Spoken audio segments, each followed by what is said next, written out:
afternoon, and thank you for joining us for a fireside chat with Liz Ann Sonders, Chief Investment Strategist with Charles Schwab. During a time of increasing volatility, we're looking forward to hearing from Liz Ann on her thoughts around the current market environment, interest rates, inflation, and much more. We're incredibly fortunate to have this opportunity to engage Liz Ann in this intimate environment.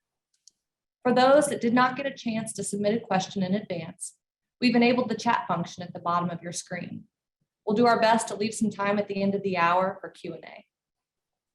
I don't know how it's possible, but Liz Ann has been in the business of analyzing markets since 1986.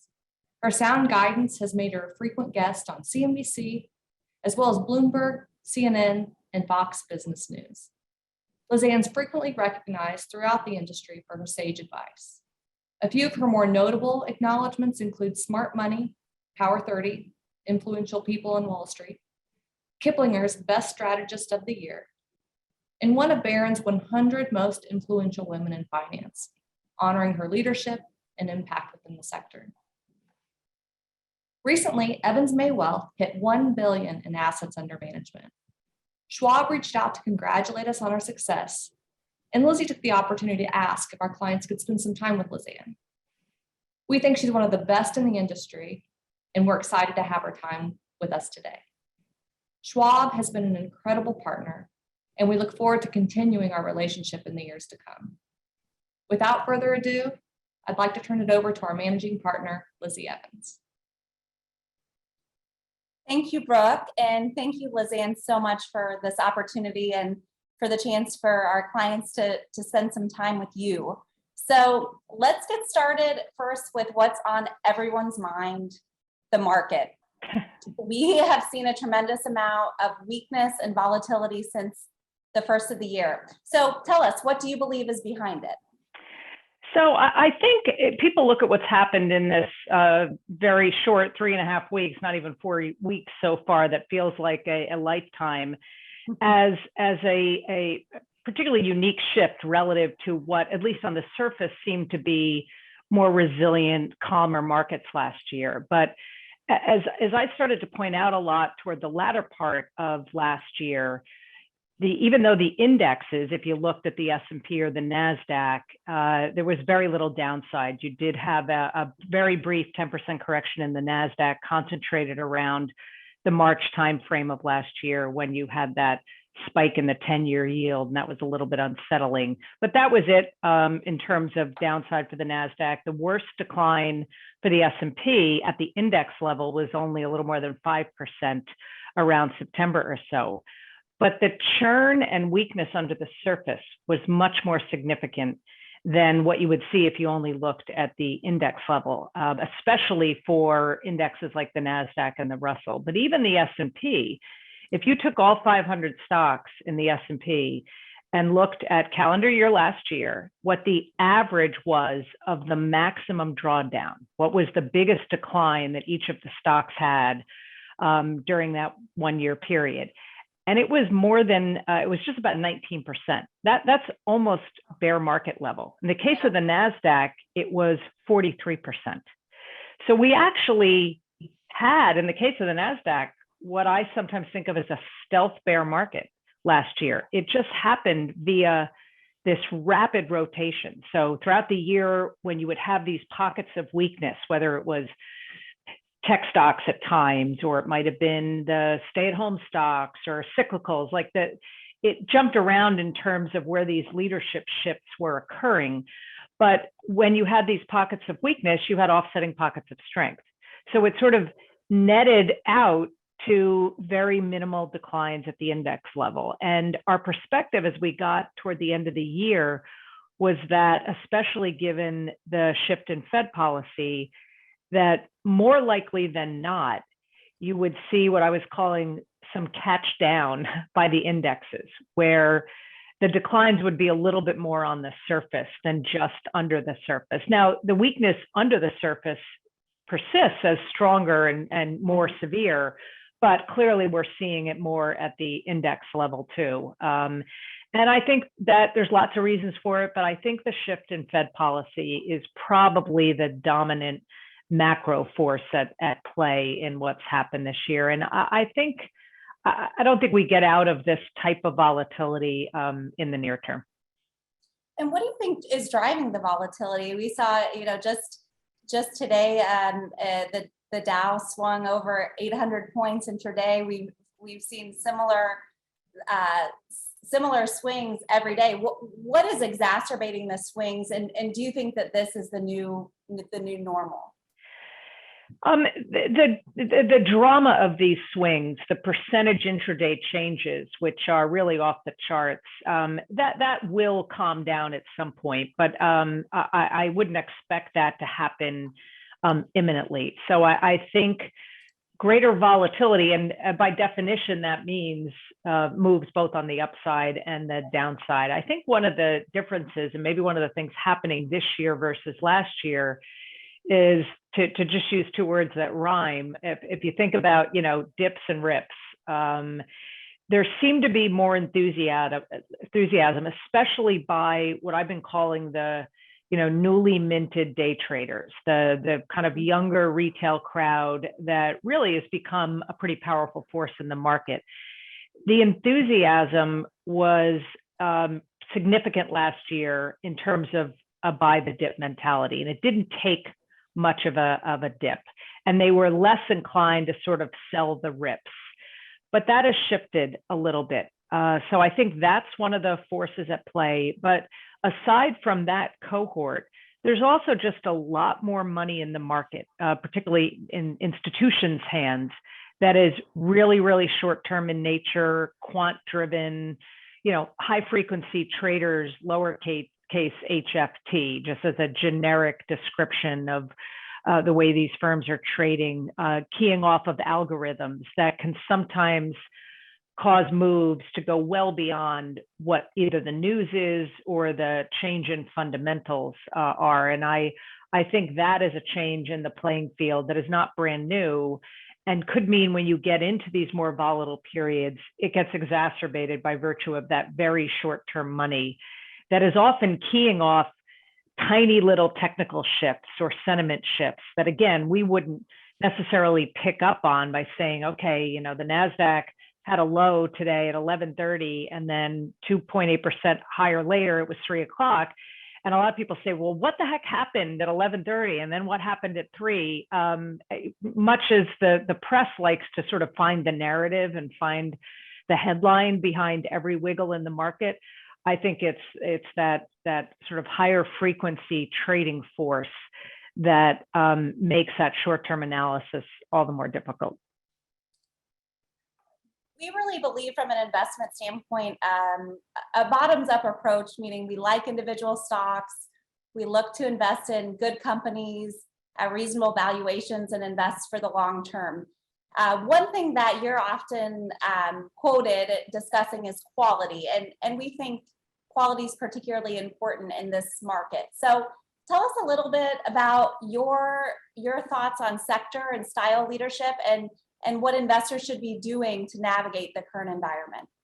Sure. And, we're in total agreement with you on the need to focus on quality, especially in this environment. I mean, it sounds like the typical thing to say, who wouldn't want to invest in quality companies? But admittedly, in every market cycle, certainly including this very unique one, you do go into relatively short-term periods where lower quality tends to be the outperformer. That's exactly what happened from about early November of 2020, when we got the initial positive news on vaccines, into the first couple of months of 2022. Now, the low quality nature of what was happening in the market was exacerbated at an extreme because of the Wall Street Bets platform on Reddit and the birth of the meme stocks as places.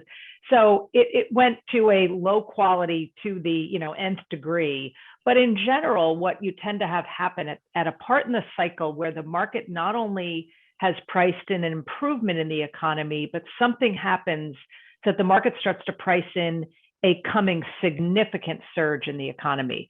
So what investors and traders tend to do in that environment is look to where sort of the leverage is greater. And that's often the lower quality companies that might have had their earnings hit particularly hard because they were sort of in the throes of whatever the crisis was. So that is somewhat normal. Again, maybe to the extreme because of things like the meme stocks, but those tend to be short-lived environments, as was the case this time. Now I think we are decidedly at the point in the cycle where quality reigns supreme. And I think there's probably not a better time in recent years, if not a decade or more, where stock picking, where being an active investor, the playing field is maybe even more than just level relative to passive. And I think there are a lot of rewards for taking a company by company approach. In fact, it's one of the reasons why we're somewhat de-emphasizing sector-based investing. We only have one outperform right now and one underperform, and they're not quite the reasons you would think. So healthcare is our outperform, not because we think that's the sector that consistently is going to be the top performing sector. Not at all. It just checks more of the quality boxes in the aggregate than other sectors. The one, and the answer to the underperform actually gets to the whole style question, which I think needs more discussion than is often what I see in the kind of popular press. And utilities is our one underperform. And in aggregate, the reason is they're really expensive. In fact, on many metrics, they're more expensive than the S&P. That does not make them growth stocks. They still live in the value indexes, Russell value, S&P value, but they're expensive. So they don't really offer value. They just happen to live in the value indexes. So I think investors should distinguish between the characteristics or factors associated with growth and value and the index labels of growth and value. It's almost, I often say it's the difference between lowercase v and g and uppercase v and g. Case in point, the last pullback that we had in the market last year, the final one, was concentrated in September. As I mentioned, the S&P was down a little more than 5%. It was after that pullback finished that we really saw a change in kind of the flavor of what was working and what wasn't. It really was when you saw a shift up the quality spectrum. Interestingly, using the tech sector as an example of a classic growth sector, in that 4-month period of time, the number one best performing factor has been free cash flow yield. The worst performing factor has been earnings related, negative earnings. So here's tech that people think of as growth, yet you've done much better within tech if you took a value approach. So saying I like value, I think investors should look for value, is for me is saying something entirely different than just put blinders on and buy, the Russell value indexes. There's just needs to be more of that distinction. It drives me crazy when I hear, especially in sound bites, oh yeah, I like value. And I think, well, what are you talking about? Are you talking about the characteristic of value? Or are you talking about the value indexes? If you are, which one or which ones? Because they're vastly different in terms of what they hold too. Last thing I'll say, and I know it's a long answer, but I think it's an important topic. Up until about November of last year, Russell 2000 value, small cap value, was outperforming the S&P, and people thought, oh, it's a small cap value story. It was an AMC and Avis story, two meme stocks that happened to be in that index that were up, I don't know, like 15,000% or something. That's not a small cap value story. In fact, frankly, that's not really a value story. AMC and Avis were not going up because they were, high quality, reasonable valuation stocks. They were nutty meme stocks. So I like the approach toward actually analyzing companies, especially in this environment. So I think you guys are doing the right thing. So the S&P, I believe, is down 10% from its high. NASDAQ's down 15% from its high. What do you say to the client who asks, are we witnessing a bubble bursting, and are the comparisons to early 2000s valid in terms of heightened speculation and rich valuations? So yes and no. I think we have been in the process of, and really I would say over the past year or so, of what I've been calling micro bubbles, a bunch of them kind of popping. I wouldn't as quickly apply the bubble label to the broad market or an index like the S&P 500, but would I apply it to the meme stocks, non-profitable tech, weak balance sheet companies, heavily shorted stocks, SPACs? Yes, I would even put crypto to some degree in there, where the speculative froth had gotten so significant, even beyond what we saw in 2000. The difference in 2000 was that the speculative froth was concentrated in the big leadership names in indexes like the S&P 500. Even within the NASDAQ, where the pain has been more significant, the real significant pain, the biggest drawdowns, have been way down into the micro cap end of the spectrum, into the no earnings segment. So I think you can even have micro bubbles within, standard indexes that can pop without it taking the overall market and the overall index down with it. So I think that's more what's going on than just a sort of big, broad bubble that is in the process of popping or set to pop. I think ultimately where we go from here, and I don't ever try to time the market, if there's one thing that I think will ultimately be the decider as to whether this eases fairly soon and turns out to be just another corrective phase or moves into sort of bear market territory, is how smoothly the Fed lands this plane. There's a huge difference historically between a Fed tightening policy when they can engineer a soft landing versus a Fed tightening policy that ends up in a recession. And a huge and somewhat obvious difference in terms of how the market behaves one scenario versus another. So that to me will be ultimately the decider. And so in discussing Fed policy, what are your thoughts and what is your outlook for rate hikes in 2022? So the Fed is still actually easing policy. Yes, they started tapering, which means that they're shrinking the amount they're adding to the balance sheet. But the relevant point of that comment is adding to the balance sheet. They're still adding to the balance sheet, and they haven't even started raising interest rates yet. So they're still easing policy, and they know that it's time to not be easing policy anymore, especially given the inflation problem with which we're dealing. So they're trying to as gently speed up the process as they can. In terms of how many rate hikes, honestly, I don't know, and nor does the Fed. So we know the market has priced in 4 hikes. And sometimes when I get that question asked, it's almost asked in a way that suggests the person asking it thinks that the Fed sort of has their playbook. They effectively know what they're going to do, and they're just trying to decide the process of sort of dripping out that information to us, lowly market watchers. When the Fed talks about being data dependent, take them at their word. So the data is going to dictate how quickly they have to move. The sort of rub in this modern environment, kind of post-2008 environment, is that the Fed pulls 2 very important levers. They pull the traditional lever of the Fed funds rate and raise and lower interest rates, but now they've got that balance sheet lever. And when they make a change to the balance sheet, especially when they move toward balance sheet reduction, actually letting the balance sheet shrink by runoff, that is a form of tightening that you almost have to try to mathematically incorporate into rate hikes. So for instance, and it's just a simple potential analysis. Let's say the Fed decides, or they end up at the end of the year, we look back and said, you know what, they raised rates not at every meeting. They raised rates initially, then they took a meeting off, then they raised rates the next meeting, and they kind of went in a slow cycle where the market has tended historically to perform better.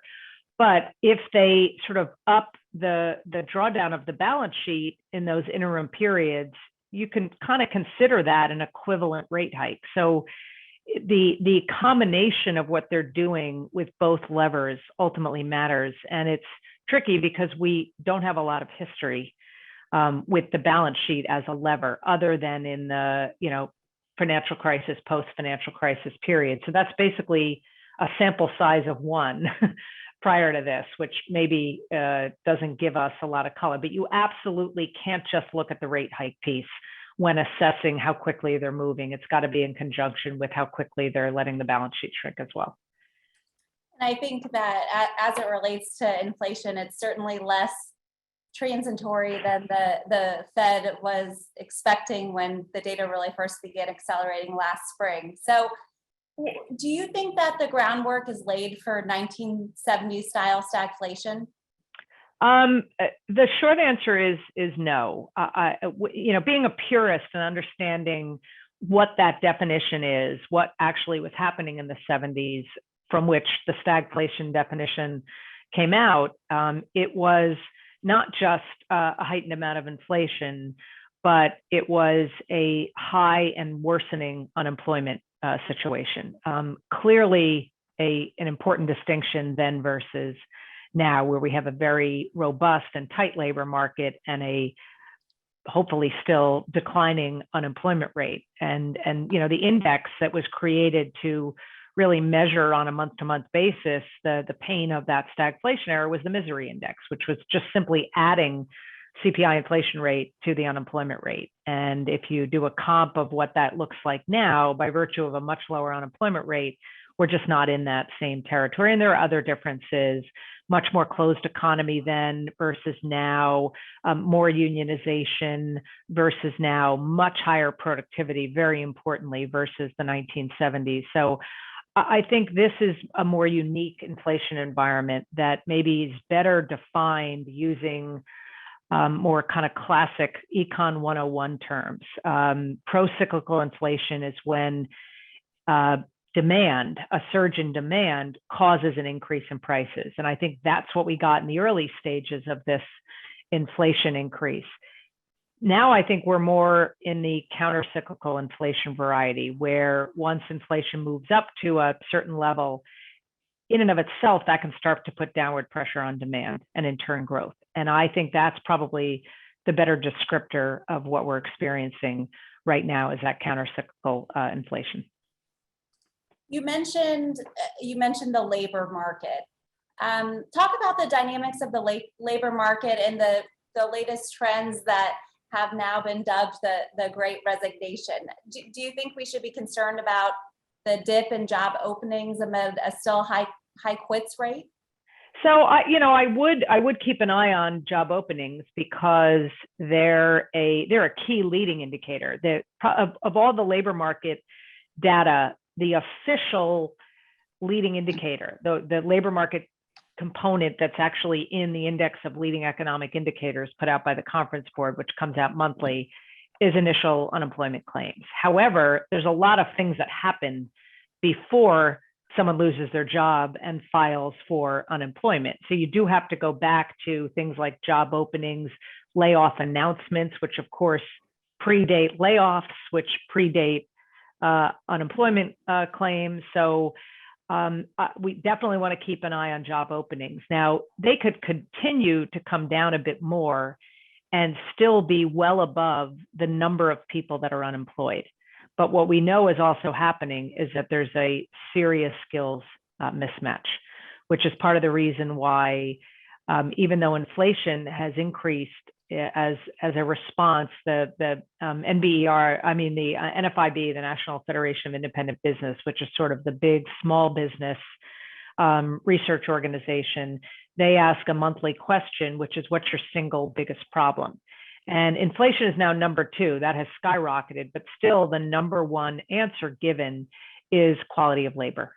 In some cases, sort of access to labor, the talent war that's on. In some cases, it's just I get people, but they don't have the skills that we need. So I think the skills mismatch and skills gap will continue to be a problem. The Great Resignation and the anemic improvement in the labor force participation rate have a lot of similar reasons behind it. And some of them, I think, are semi-permanent. The whole notion of work-life balance and rethinking what's important and wanting to work in a more hybrid environment, or in some cases, I want to take more control over my life. A lot of people moving from traditional jobs into the gig economy. So that, I think, will be with us for quite some time. But another common reason for either not coming back into the labor force or quitting your job is retirement earlier than what the demographics would have suggested. That is the number one reason people are giving, certainly for not coming back into the labor force. And it's often a function of, I hit my number early. I think that one may not be secular. I think the ultimate test, of course, would be if and when we get a bear market. And in particular, if it came in conjunction with a decline in real estate values, at least it begs the question, could some of those people who exited the workforce because, they had the financial wherewithal to do it, might say, you know what, maybe I need to jump back in and work for a few more years. So I think there are both cyclical and secular forces at play, but it's a really unique period of time. The one thing I'll say that's also been in support of the quits rate is that the Atlanta Fed does a wage tracker, and I like it actually better than average hourly earnings because it's a median measure, not an average measure. So it doesn't get skewed like in April of 2020 when we lost more than 20 million jobs, most of which were on the lower end of the wage spectrum. That when you take a bunch of lower numbers out of an average, the average jumps up. So that happened in the spring of 2020 and made it look like wage growth was 8.5%. That's just the way an average works. And then the opposite happened when a lot of those workers came back in and got their jobs back. It biased the average lower. So I like median measures, but what Atlanta Fed does, it's interesting, is they also do breakdowns. And one of the breakdowns they do is the latest data, I think, is somewhere around 4.6 or 4.7% overall wage growth. But then they do job leavers and job stayers.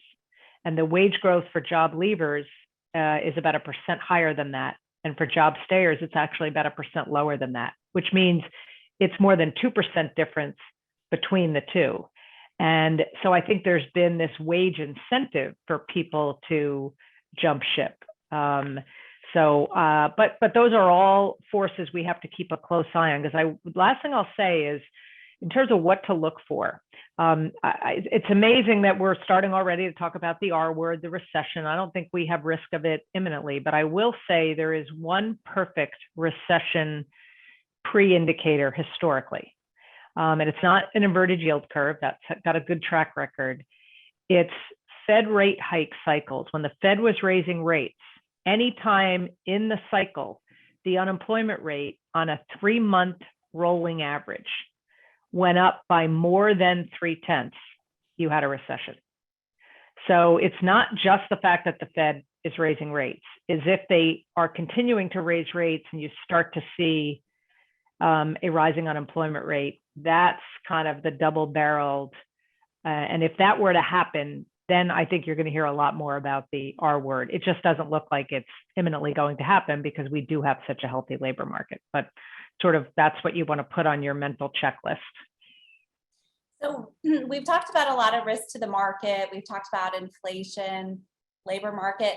Let's talk about geopolitical risks. So tell us a little bit your thoughts as it relates to Russia and how you believe that could bleed over to the market or bleed over further than it already has.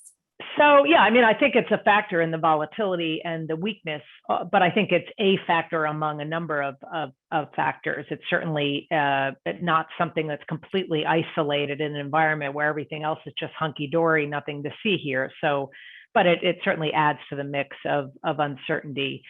If you look back at history and look at military conflicts, incursions, anything that's sort of in that category, it almost always has at least a short-term negative impact on global markets, at least a pickup in volatility, if not some weakness directly associated with that. But the longevity of the weakness somewhat depends on whether whatever happened turns into a protracted, lengthy military conflict that ultimately has economic implications.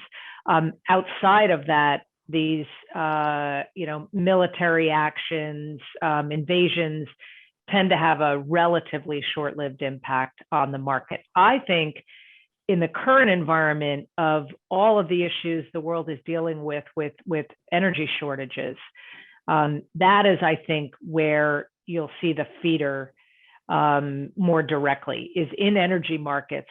But of course, that then feeds into global economic conditions. And I think where it will likely be felt most acutely is in Europe. There's been a lot of attention on Europe, and in the winter season, the diminished natural gas supplies, somewhat because Russia's held back on exporting those supplies, and that's fed into a lot of economic hardship, especially on the lower income end of the spectrum. So I think it could very quickly be a feeder into more disruption in the energy markets, especially natural gas. And again, that has ripple effects into the global economy. So that's where I think you'll see it felt more directly than maybe just looking at the Dow on a day-to-day basis relative to the headlines, because there's so many other market-related forces going on at the same time. Do you believe that Russia or China is a bigger risk to the market? Near term, I think Russia. In fact, I'm of the view, without being anything resembling an expert, keep that in mind, but I'm sort of fascinated by what's going on in China right now, and have been listening to every podcast I can get my hands on and research from some of the most brilliant China experts out there, some that have more of a stock market background, some that have more of a geopolitical, the Ian Bremers of the world. And I think what's going on in China is a little bit more existential, big picture. I think it's a shift on the part of leadership and President Xi to try to move away from dependence on the US, not just broadly, but the dollar, energy sources, start to establish their own currency as at least a Asian bloc reserve currency. I think that's part of the reason why they banned Bitcoin.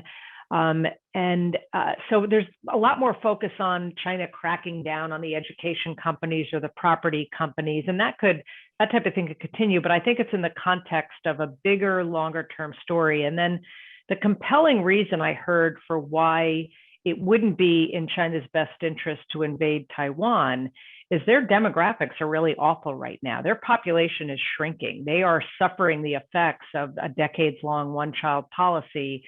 And because the bias has been toward sort of the boys, they can't really afford to lose a lot of their young men. They need to feed their workforce. And so the simplicity of that thinking around what would be the pros and cons of actually invading Taiwan suggests that that's probably not the first thing that they're going to do.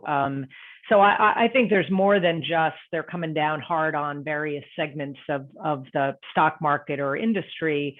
I think this is a bigger picture shift going on, and I think it's going to be kind of fascinating to watch from afar. And with that, what are your thoughts on how the domestic market performs as compared to the international markets, emerging markets? So last year was actually a pretty good year, especially for developed international markets, just not quite good enough to outperform the S&P 500. So, yet again, we had a year where the S&P performed best, and people saying, why would I bother having any money in non-US? And you do tend to go through lengthy cycles where US sort of dominates international markets, and then it tends to shift. The last major shift actually occurred in conjunction with the global financial crisis. Prior to that, the prior cycle was very much dominated by non-US emerging market outperformance. And big major bear markets and or crisis events can sometimes usher in new leadership. Now, whether we consider the pandemic one of those, it's a little bit different. It's almost more like a wartime situation as opposed to the big end of one cycle and the big brand new beginning of another cycle. It just was sort of this interruption that became a crisis. So I'm not sure that we can look at that as the turning point. But what is interesting is it was only a few week period of time starting in mid-November, you saw a record move from a record low percentage of non-US equity markets outperforming the US to a record high percentage in only a 3 or 4 week period of time. You went from less than 20% to more than 90%. And swings like that in the past have often marked generally inflection points. And that is not me saying, so therefore everybody dump their US exposure and plow all your money into non-US. It's more of a message of, if you don't have a rebalancing strategy and you've just let US become a bigger and bigger and bigger percentage of your portfolio, you might be missing out on potential diversification benefits that come from having non-US exposure as well. Mhm.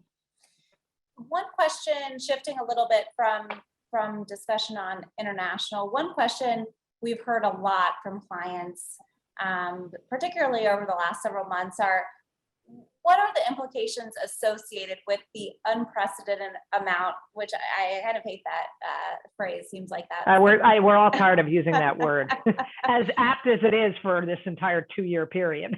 But when you look at the amount of pandemic-related stimulus, both on a monetary and a fiscal front, what are the long-term implications? What's the bottom line, especially given now that we're moving further into the rearview mirror? So I actually think the bottom line is a little rosier than maybe a lot of people would think, and had the potential to be uglier. And what I mean by that is, we know the power of monetary policy during crises. We certainly saw that in action during the financial crisis, but that crisis really only had monetary stimulus associated with it. There was not much done on the fiscal side. The unique nature of this crisis warranted that you had to do something on the fiscal side as well. So the double-barreled nature of the stimulus ultimately was why the recession was so short-lived and why the recovery was so sharp. It also fed the inflation problem, because we sort of allowed this surge in demand that we fueled with additional stimulus to come at a time when the pandemic was also constraining supply. And we basically shut down the economy, which was biased more on the services side. So all that liquidity had a narrower funnel to go, and it went into financial markets and real estate and equities, et cetera. But I think a lot of people assumed that that would unleash some version of, modern monetary theory. Okay, the cat's out of the bag. Washington's just going to spend in perpetuity like drunken sailors, because look at the power it had in the economy. I think if there's one benefit to this surge in inflation, is that the public is saying, whoa, take your foot off the accelerator here. There are implications for just spending, especially when the economy has already returned to some semblance of health. And I think that's why Build Back Better is in the state that it's in right now, where it's had to be kind of pieced down, why there isn't that push for higher taxes to fund spending that is now seen as not necessary.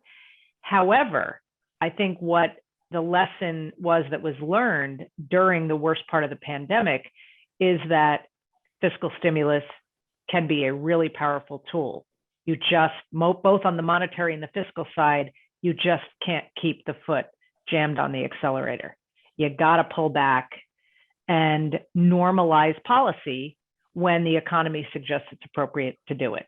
So we might argue forever whether the Fed waited too long, whether the fiscal side did too much, but we'll debate that forever. And it's sort of the counterfactual, meaning that, you take one side or the other, you can't go back. And, somebody might say, well, if the Fed had started tightening policy a year earlier, we would have been better off. Well, we don't know.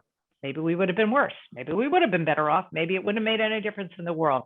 But we're going to continue to debate this. I do think it means that as we approach future crises and they become big, meaningful, quick hits to the economy, fiscal will step in more quickly. I think the whole austerity, we can never attack a crisis on the fiscal side. We're going to leave the Fed to do it all. I think that lesson was learned. So I think it's sort of good news story is we saw the power of it, but it didn't get out of hand. It didn't turn into an MMT forever kind of situation. Well, thank you. I'm now, the purpose of this is to just continue to present questions we're hearing from clients. And I'm going now to turn it over to Ian. We're getting all sorts of questions I see streaming in. So I want to make sure we have an opportunity for clients to feel heard. So with that, Ian, I'll turn it over to you for maybe a wide variety. Liz Ann, I don't know what we're going to give you, but That's okay. Fire away. let's see what it is. Okay, let me see if I can navigate this. Okay, Lizzie, we've had a few come in. We had a few come in before we even started. We've had a few come in during this conversation. One of the ones, so we've talked inflation, we've talked interest rates, we've talked China, Russia, Fed commentary. We didn't hit politics that much. So it seems like we're at a point in time where the two parties are pretty far divided at this point. On top of that, we've got midterm elections coming up. So how do you, without letting politics get into the middle of all that, how do you factor in this divide with midterm elections coming up into your view of where the market goes from here? Believe it or not, it doesn't tend to come into significant sort of play when I'm in the process of thinking about market direction. And I never try to be a market timer. I'm not making market calls, but I do think about where you are in the cycle and where the risks and opportunities are.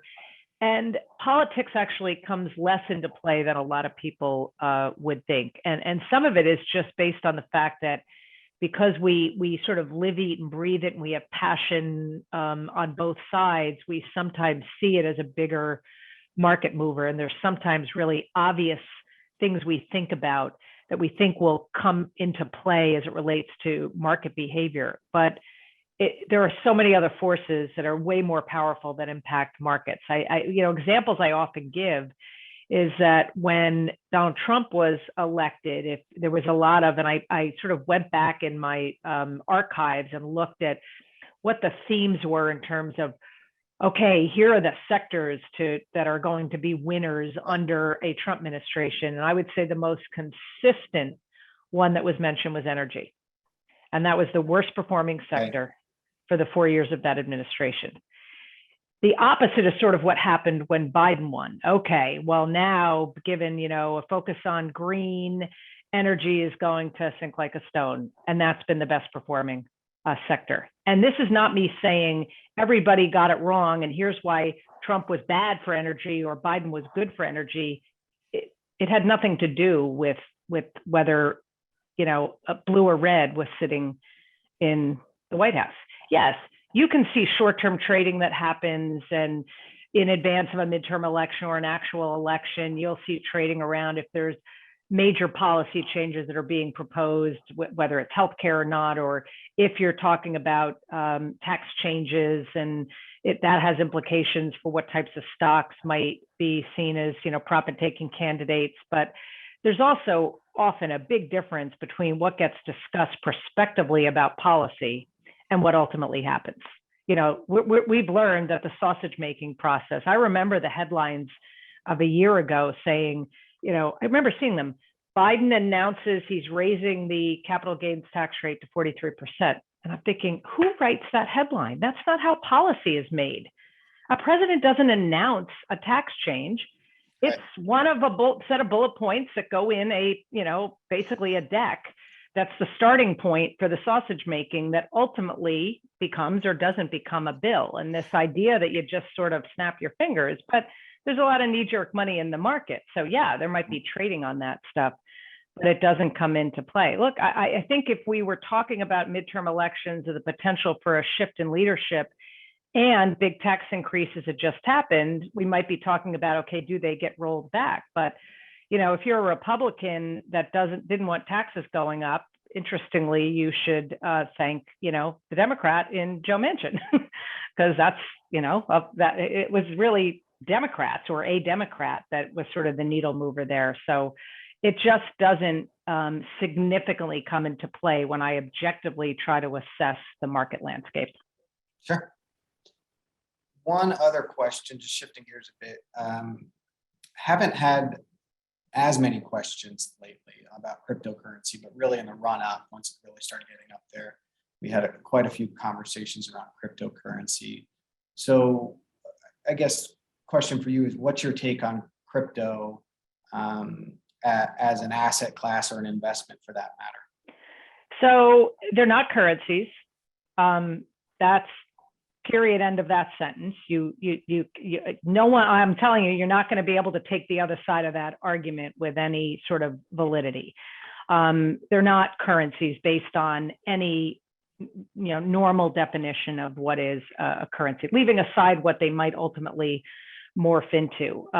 It's a speculative asset class. And interestingly, in the last, not quite year, but certainly since the middle part of last year, the correlation between most of them, particularly Bitcoin, let's just use Bitcoin because it's the biggest, has gone way up relative to not just an index like the S&P 500, but if you go down a sub-level in an index like that or the NASDAQ, the sort of riskier areas within those traditional indexes. So it's become very highly correlated to other areas of the market that had seen a lot of speculation.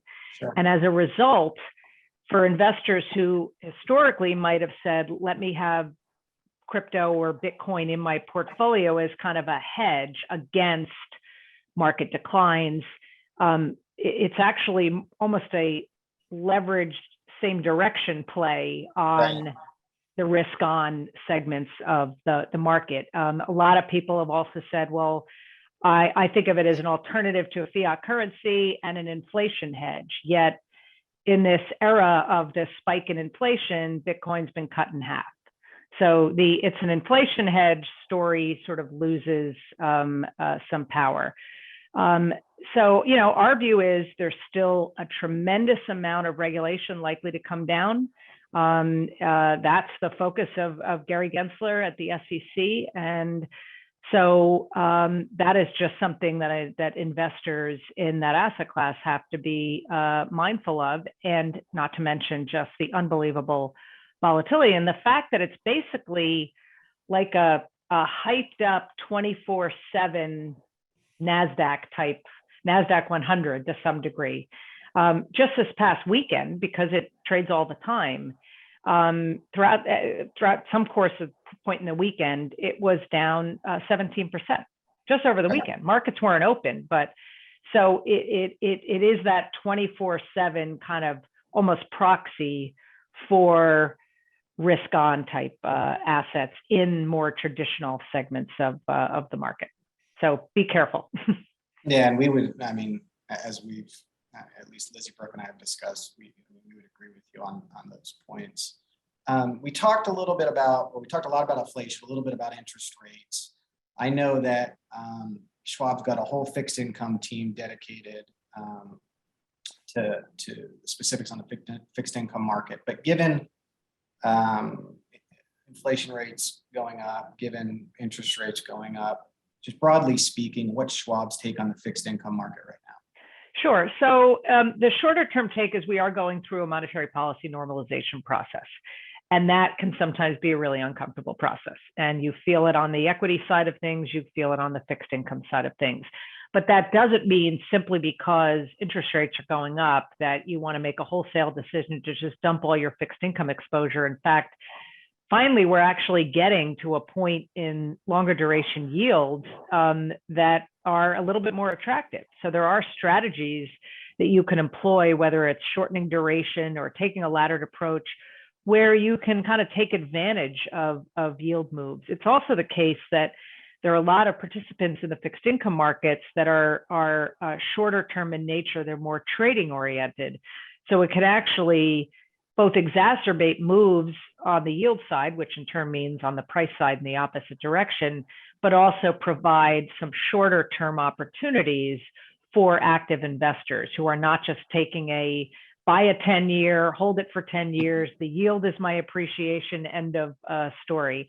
And then depending on the risk profile of the investor, you can move a little bit out the risk spectrum for a pickup in yield. There certainly have been investors that have moved some fixed income money into the equity market to pick up income through dividend yields. So there are lots of strategies. We in general have been saying, a little bit shorter duration, be careful about going way out into the junk space because of the potential for problems starting to emerge in the credit markets.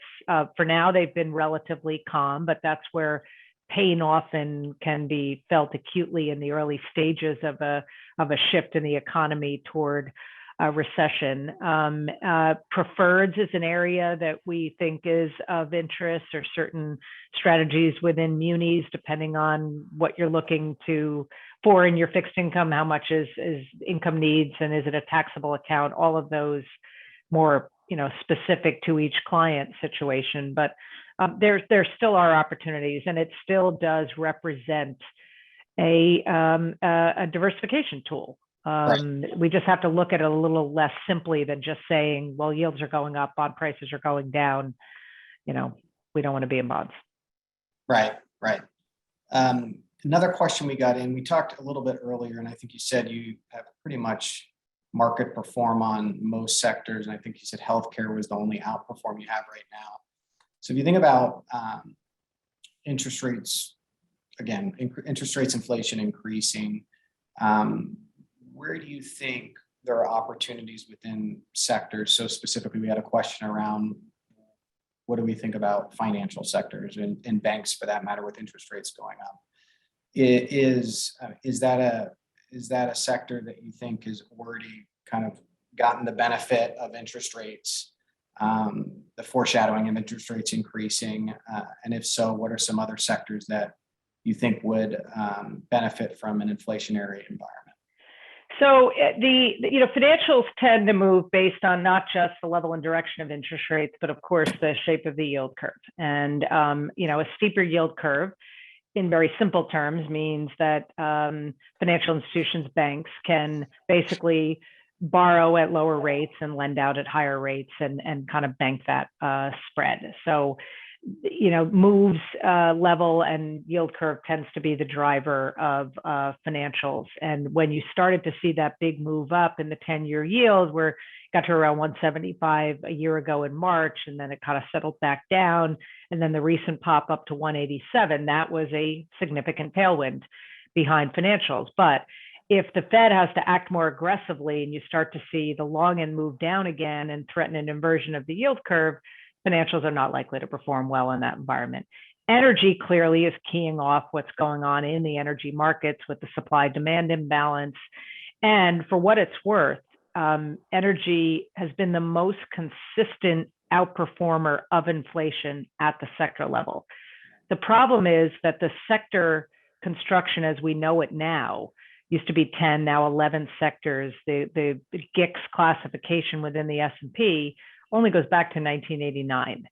So we don't have a long history where we can kind of do apples to apples analysis of what does well, what doesn't in inflation. So you have to kind of cobble together individual stocks, look at the industry level. But if you do that and you go back to sort of the S&P era, maybe no surprise, energy tends to be the most consistent outperformer, other than if you have these weird bouts of inflation that are not accompanied by higher energy prices. That's not very common, but you need to have that oil price component too for energy to persist as a consistent performer. If you look at longer periods of time, you go all the way back to 1900, and you look at decade by decade, the only sub-asset class that has outperformed inflation every decade since 1900 is domestic small cap stocks. But I only say that because we're in the midst of a perfect exception right now. Not that we have a 10-year period of inflation here, but small caps have been taking it on the chin significantly. I think that's more because the profitability profile is so ugly down the cap spectrum in many cases, and that kind of offsets the benefit they might see as being inflation beneficiaries. Ultimately, stocks actually, if inflation is rising, but economic growth doesn't falter, the combination of rising inflation, if it's also strong economic growth, stock market's actually done pretty well. It's the disastrous stagflation, rampant inflation, nil to negative economic growth. That's, of course, a disaster for the equity market. So we can't just look at inflation and say, okay, what should I be in? What should I not be in? It has to be in the context of the overall economic picture, not just inflation story. Right. So we've got 5 minutes left, and I want to be respectful of your time. I'm just going to, one more question for you. We talked a lot about demand-driven inflation. We talked about labor supply. You know, I've seen folks on CNBC articles talking about, I'm counting 60 ships out of the port of Long Beach or Los Angeles. So on the supply side, do you see supply side indicators easing? Do you see the bottleneck that everybody's been talking about for some time? You're starting to see some signs of easing. You've seen it in the various subcomponents of what generically is called the PMI data. IHS Market is Purchasing Managers Index. The ISM measures new orders as a ratio of inventories, new order as a ratio of production, supplier delivery times, prices paid versus prices received. I know these are all kind of technical econ, mumbo jumbo, but they're all starting to show significantly less pressure. You're not really seeing it at the headline level, but that's the nature of how this stuff works. You get the leading indicators that start to see an inflection point, and the early stages things stop getting worse. They're getting less worse. And we just have to think about the process of going from really bad to really good doesn't happen overnight. It goes from bad to less bad to sort of neutral to starting to get better. It's that rate of change. It's that second derivative. And yes, we're starting to stack up more of the signs that we're potentially seeing some lower pressure. In addition, a lot of the attention on earnings season has been around many of the kind of stay-at-home, what were the stay-at-home stocks. I don't cover individual stocks. I'm not picking on companies, but Peloton and Lululemon as examples have said, we kind of have too much inventory now. So we have been saying that we may more quickly in some areas of the economy find ourselves with a supply glut because of how much production was ramped up to meet demand. So we're starting to see a little bit of that and some price discounting to get rid of some of this excess inventory. The problem is it's not universal everywhere. The semiconductor shortage problem, that doesn't get solved quickly. And that's a feeder into a lot of things. China still is operating with a zero COVID policy. That has feeders into shipping and the global supply chain. So we're not out of the woods yet by any means, but there are some signs that things are getting less bad. And that's the first step on the way to better. Exactly. So we're about out of time here. Liz Ann, first of all, thank you so much for spending an hour with us this afternoon. Oh, my pleasure. Thank you to you, and thank you to Lizzie and Brooke and everybody. It was a lot of fun. It was a fast hour. Yeah, it was. And your ability to distill some really complicated market issues and topics into digestible and timely insights is invaluable to us and our clients. So thank you very much. Oh, thank you. And thanks to everyone from the Evans May Wealth family for joining us today. As part of our client survey last year, we asked you all what else we could be doing for you. What would you find valuable as a client of Evans May Wealth? And many of you responded with, well, we'd like more educational seminars. So we're excited to announce going forward, we're going to be doing quarterly educational series. We kicked off the series this year today with Liz Ann, which I'm not sure we're going to be able to top this, but we sure will try. So look out for another invite next quarter. With that said, that's all for now. So from all of us here at Evans May Wealth, have a great rest of your week, and please stay safe and please stay healthy. Thanks so much for joining. Thanks, everybody.